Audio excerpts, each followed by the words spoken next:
In ideal MOSFET, drain current must be increased followed by the square of gate bias. But the velocity saturation, which is one of the short channel effects, makes drain current be increased just followed by just gate bias, not square of it.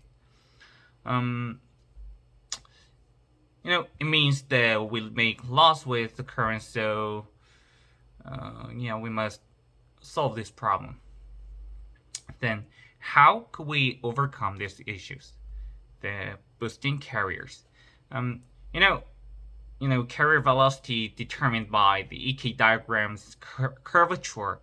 If it's highly curved, then it means that the effective mass of the carrier is small, so it moves fast.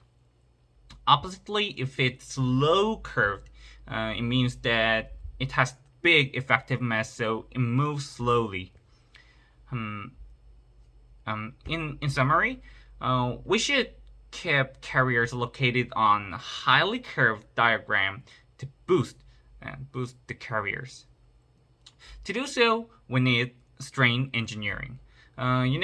A lattice structure has many different quantized energy level, which is determined by the carrier's heading location, heading direction. Heading direction. So each carrier which has different quantized energy level moves in different velocity. In this situation, to allow these carriers on this ideal energy level, we stress the lattice. This is strain engineering. To do so, we generally stack the germanium on the silicon. But if we stack it on the silicon directly, then many issues occurs, like disorder problems. Anyway, and so we stack the low concentrated silicon germanium on the silicon substrate first. And then we stack we stack another silicon germanium with increased germanium concentration. So increase this concentration of germanium gradually. Then we can gain the appropriate carrier boosted lattice structure.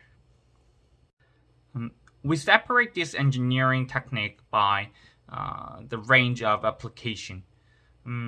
If we stress all the wafer, then we call it global strain. But it makes many problems, first of all, it's pretty expensive. It's expensive, and it make many defects caused by the misorders, kind of. And also there's something like self-heating problems can be occurred, and also the biggest problem that we can boost the only one type of carrier in each wafers, in the same time. So we should select the one mobile carrier to boost on.